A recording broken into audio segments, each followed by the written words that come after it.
Today.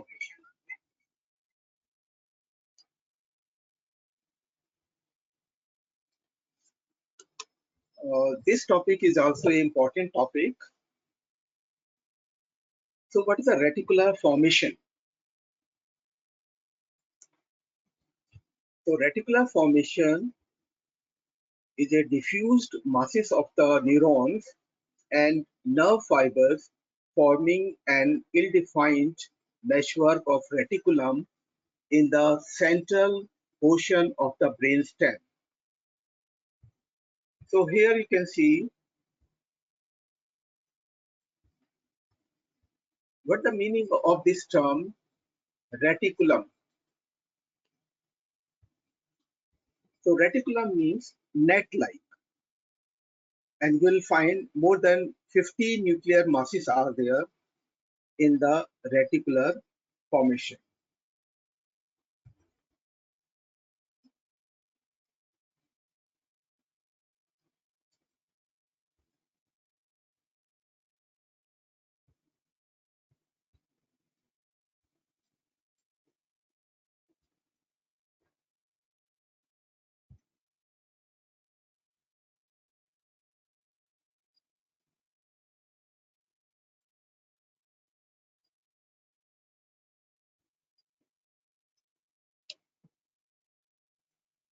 Okay, so this reticular formation will find they are loosely arranged neurons cell bodies intermingled with the bundles of axons. So basically you'll find a reticular formation net-like loosely arranged neurons are there, ill-defined. We cannot define this is the reticular formation. So it is a ill-defined. It is not a well-defined anatomically. It receives and integrates input from all regions of the central nervous system and processes a great deal of neural information. So a lot of information is coming to the reticular formation, and there is a processes of the neural information occur in the reticular formation. As far as the extension is concerned, it extends from superior part of the spinal cord and up to the inferior part of the diencephalon. So from the superior part of the spinal cord, it may extend up to inferior part of the diencephalon. So it is a long structure. If we start from the midbrain, you will find in the center portion of the medulla, you'll find the medullary reticular formation is there. Here in pons, you'll find the pontine reticular formation, and in the midbrain, you'll find here mesencephalic reticular formation are present. So you'll find long structures. This is the reticular formations extend from lower border of the spinal cord to the inferior border of the diencephalon. This reticular formation is absolutely essential for life. Why? Commonly we are asking one question in the exam, why this reticular formation is absolutely essential for the life. Most of the people die because of the problem occurs in the reticular formation in medulla or in pons. It is because of the presence of the various importance center located in the reticular formations, like the cardiovascular center are there, respiratory center are there, then sneezing, coughing, hiccuping, swallowing, and the vomiting center are all located in the reticular formation. Reticular formation is also considered the center for control of equilibrium and the balance. So if you talk about the cardiovascular center, then you'll find In the reticular formation, you'll find in medulla, you'll find the vasomotor center are there. And now this vasomotor center get influenced by so many inhibitory and the facilitatory input. So you'll find this vasomotor center, uh, they get lot of inhibitory input. The very first inhibitory input is from the this one, cardio inhibitory area. This is going to inhibit this one, vasomotor center. Then you'll find the inhibitory input from the aortic and carotid baroreceptors. Then they also receive the inhibitory input from the lung. Beside this, we also have the stimulatory or facilitatory input. So these facilitatory input are, they get the excitatory input from the aortic and carotid chemoreceptor.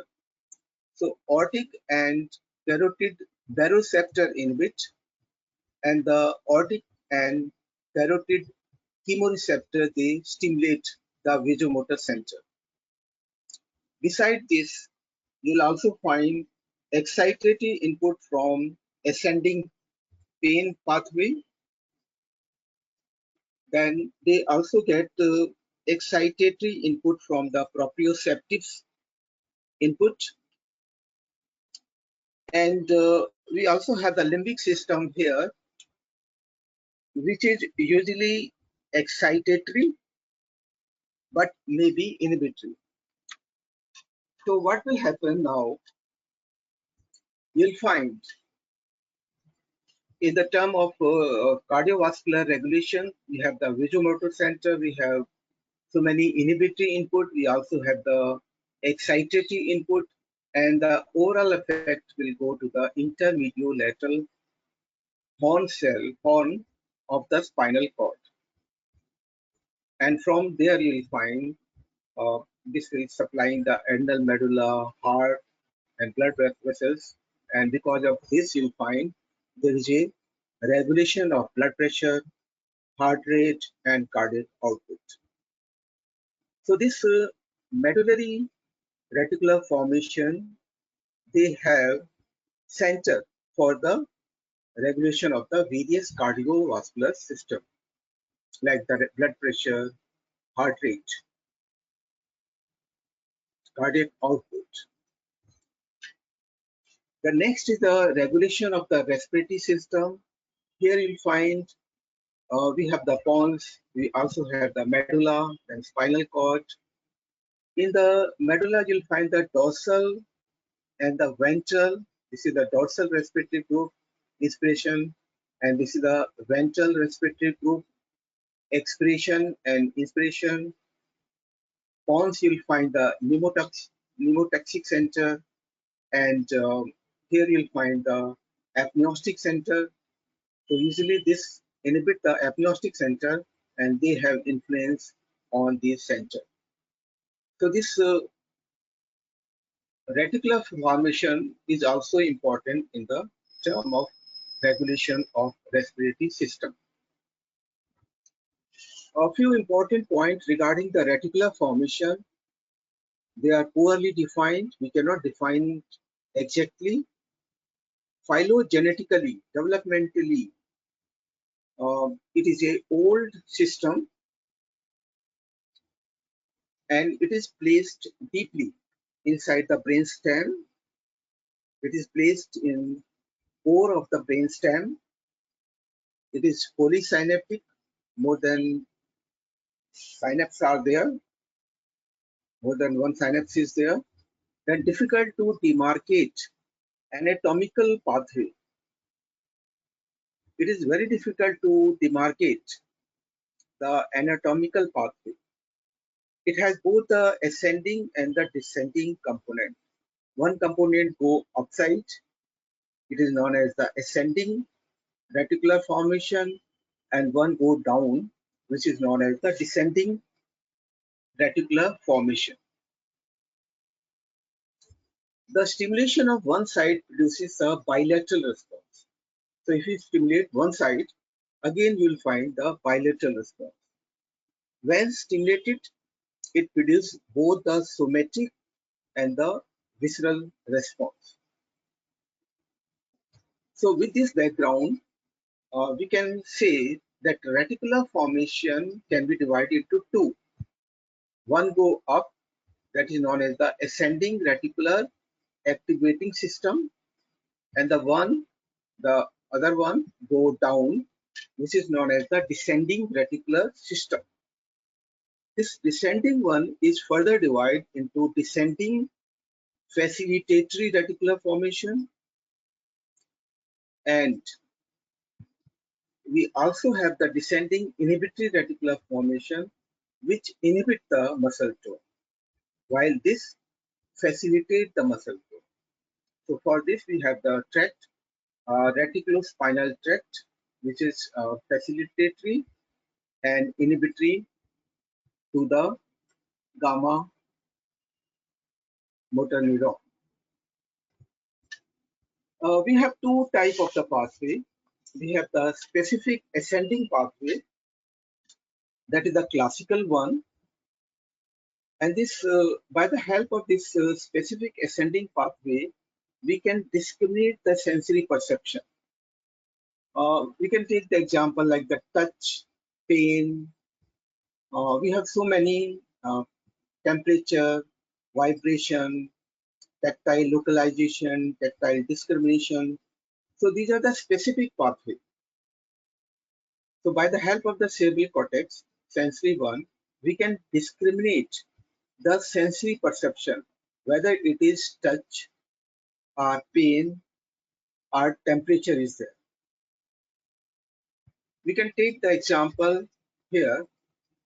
So in the dorsal column, we have the pathway for the fine touch and proprioception.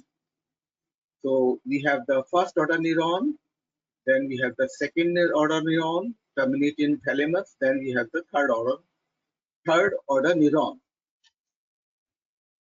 So by the help of the sensory cerebral cortex, we can discriminate. This is the fine touch. We also have the another classical pathway for the pain and temperature, and this pathway we also have the first order, then second order again terminate into the thalamus, and the third terminate in the sensory cerebral cortex. So by this tract we are able to know whether it is a fine touch or whether it is a pain. So these are referred as a classical one. In the earlier lecture in the central nervous system 1, you have learned the specific ascending pathway. We have so many. So these are referred as the classical pathway. And by the help of the cerebral cortex, you can discriminate the various type of the sensory perception, whether it is touch or temperature or pain or anything else. So if you see here, then you can see this is the classical one, and this is the ascending sensory pathway. This will go to the thalamus, second order neuron, and it will terminate into the specific thalamic nuclei, and from there it will go to the cerebral cortex. But right now I am going to discuss is another thing, and that is known as the non-specific pathway. So non-specific pathway is different from the specific ascending pathway. It relates to widespread area of the cortex, and it is important for the arousal or the alertness. And you cannot discriminate the various sensory perceptions. We can take the example when you are not awake, That time, so many sensations are there, but you cannot discriminate the sensation. Why so? It is because your brain is not alert, your brain is not aroused. So you cannot discriminate the various sensations. So if you see in this diagram, these are the pontine and the medullary reticular formation, and this is the medullary, this is the midbrain reticular formation. So what will happen when the ascending sensory pathway is going, then one way they are going to the thalamus, but they also stimulate the midbrain reticular formation and the pontine and the medullary reticular formation. And now from here, they will go to the interlaminar nuclei of the thalamus. So we have discussed the various nuclei of the thalamus. I have explained the interlaminar, which is the non-specific nuclei or of the thalamus. So from this, they will go to the interlaminar nucleus, and now they will go to the various area of the cerebral cortex. They will go diffusely, not to specific area. Here from thalamus, they will go to specific area.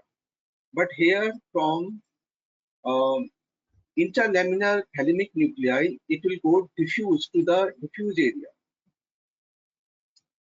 So this is known as the non-specific pathway, and this one is known as the specific pathway. So what is the non-specific pathway?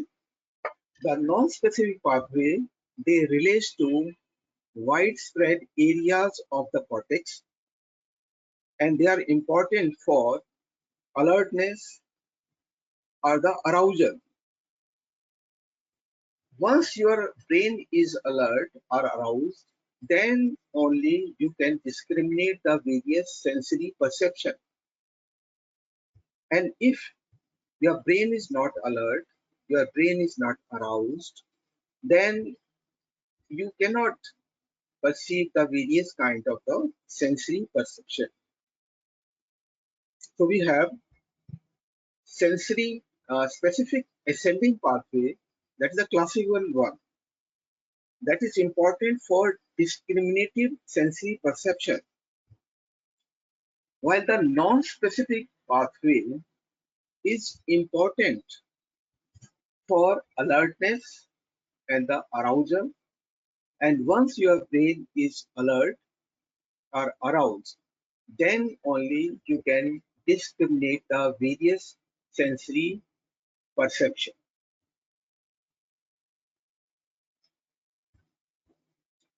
So we have the non-specific pathway, we have the thalamus, and from here you'll find it will go and alert the various area of the cerebral cortex.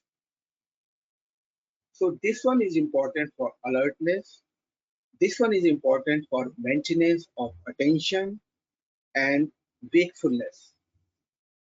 You have realized in the daytime you won't go for the sleep, but in night time you go for the sleep. So what is the change occur? The change is there. This because of this sensory, this specific pathway, there is a continuous activation of the reticular formation, ascending one, and this in turn activate your brain, and because of this you won't go for the sleep. So what are the pathways for arousal and the alert state? So the fiber from superior temporal gyrus, temporal lobe, to superior temporal gyrus and the orbital surface of the frontal lobe, they descend and join the corticofugal fiber. So this superior temporal fiber plus the orbital surface of the frontal lobe, they form the corticofugal fiber. And now this corticofugal fiber, along with the reticular activating system, they lead to arousal or the alerting response.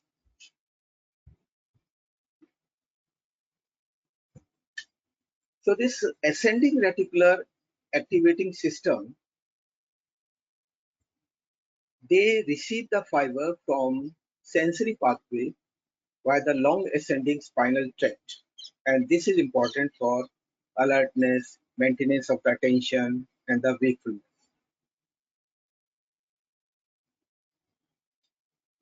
This ascending reticular activating system is also important for emotional reactions, important in learning processes. And if some tumor occur in this area, or there is a lesion in this ascending reticular formation, there is a sleeping sickness is there, our person go into coma. And what is the coma? It is a state of deep unconsciousness. So you have heard about the coma. So coma, you will find there is a state of deep unconsciousness.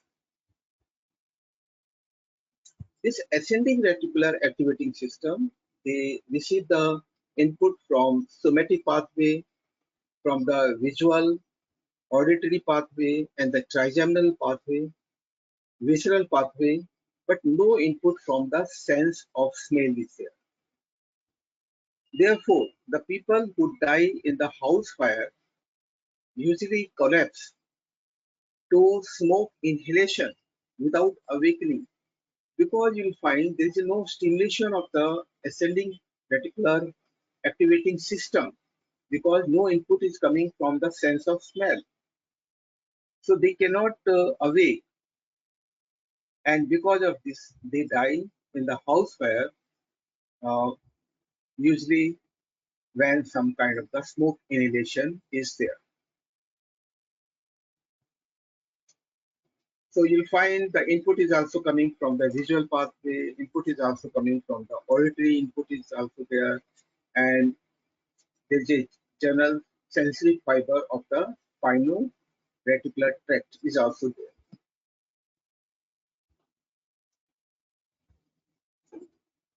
Now, what is the another important role of this ascending reticular activating system in the surgery? So what happened in surgery? First of all, we give some kind of the anesthesia, like the ether or the sedative in high doses, or like the barbiturates, that makes the person unconsciousness. So how this unconsciousness is achieved? It is by decreasing the EPSP to the firing level. And what is the EPSP? That is the excitatory post synaptic potential. And because of this, you'll find there's a decreased conduction in the reticular activating system. And once you'll find this excitatory post synaptic potential is not achieved, so the sensation are not going to the brain. So now you can operate on that person, and that person will not have sensation. So now it is easy to operate that person. So with this, now we are coming to we have discussed ascending reticular activating system, which is the center for arousal. It is believed to be the center for arousal and motivation in mammals, including the human. We also have the descending reticular activating system also. So this descending one is also very important. We have the reticular formation, we have the pontine reticular formation, we have the medullary reticular formation, we also have the vestibular nuclei. But right now we are discussing this. So this one is the medullary one, reticular formation from the tract is going to the reticulospinal tract. The tract is also coming from pontine also. This will inhibit the muscle tone. This will excite the muscle tone. So we have two types of the descending reticular activating system. The one is the inhibitory, in which there is a decrease in the muscle tone as it inhibits the gamma motor neuron. So it regulates the muscle tone, and because of this, there is a reflex movement is there. There is a smoothness and accuracy of the voluntary movement, and this thing is also important for the maintenance of the posture. We also have the pontine reticular formation, which excites the muscle tone. So this one is facilitatory or the excitatory. It will increase the muscle tone, facilitate the autonomic function, and it also activates the ascending reticular activating system.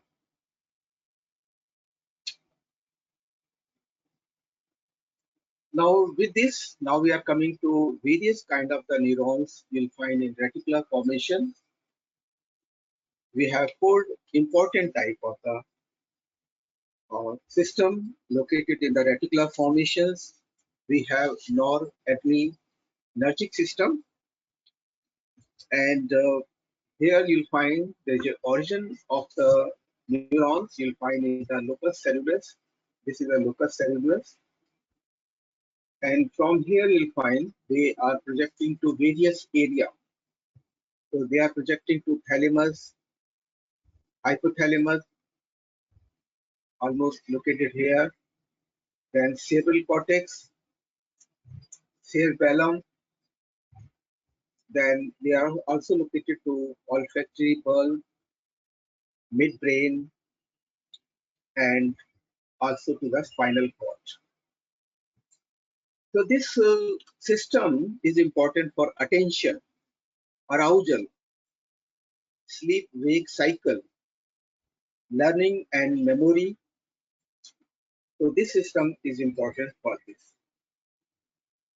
So after that, we'll come to the next system, that is the dopaminergic system. Here the neurotransmitter is dopamine, and you'll find they originate from substantia nigra in the midbrain and ventral tegmentum in the midbrain. And they function, they are important for the pleasure, reward system, seeking behavior, addiction, emotion, and perceptions.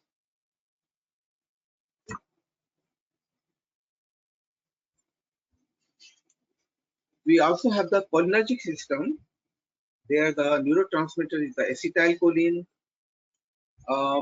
You'll also find in this system also, and in the dopaminergic system also, they are not going to the cerebellum. But in this system, they are going to the cerebellum. So cholinergic system, here is the acetylcholine is a major neurotransmitter, and it is found in peripheral nervous system also. And in brain, the cholinergic system are present mainly in two areas. One is the basal forebrain area, namely nucleus basalis of Maynard and septal nuclei, and second is the ponto-mesencephalic cholinergic complex.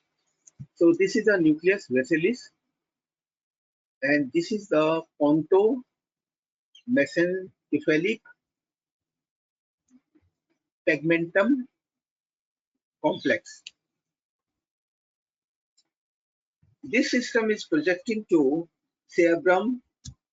You can see a lot of cerebrum. They are going to cerebrum. Then they are also going to the thalamus, hippocampus, and this one is important for sleep-wake cycle, arousal, learning, memory.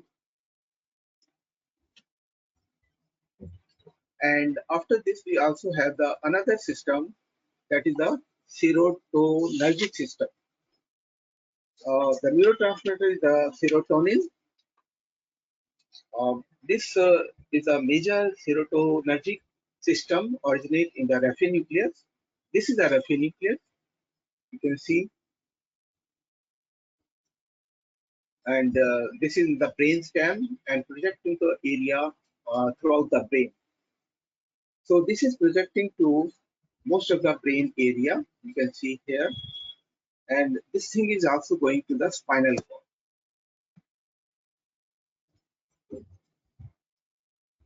These projections appear to have primarily inhibitory function, acting in opposition to cholinergic, noradrenergic, and the dopaminergic projection. So, beside this, you'll also find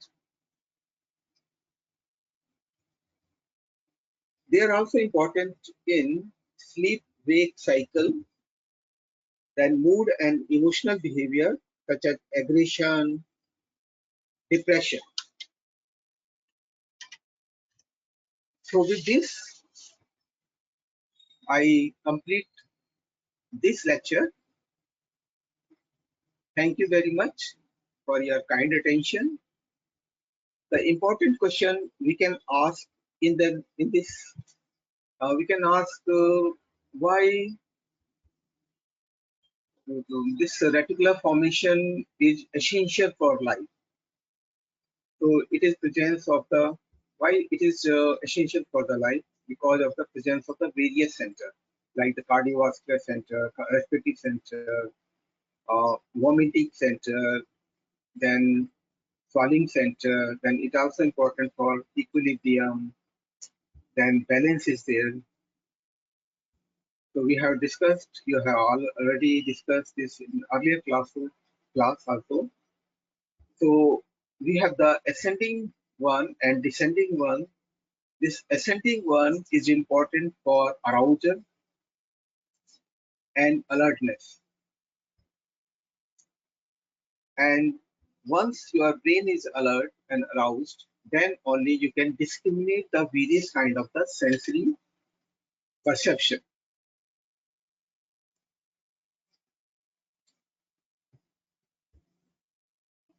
We have the corticocecal fiber, the reticular activating system, which is important for the arousal and the alerting response. Then tumor or the lesion in this area causes the deep unconsciousness, also termed as a coma.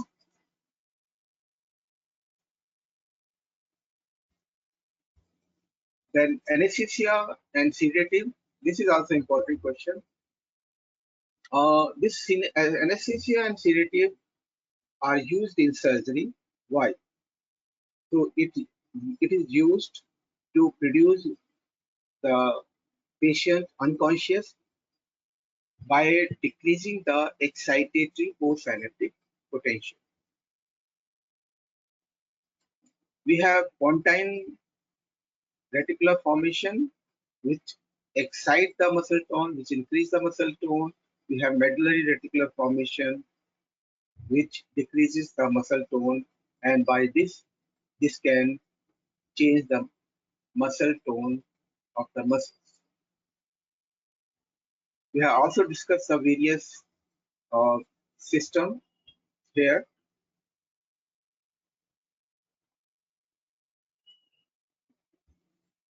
So thank you very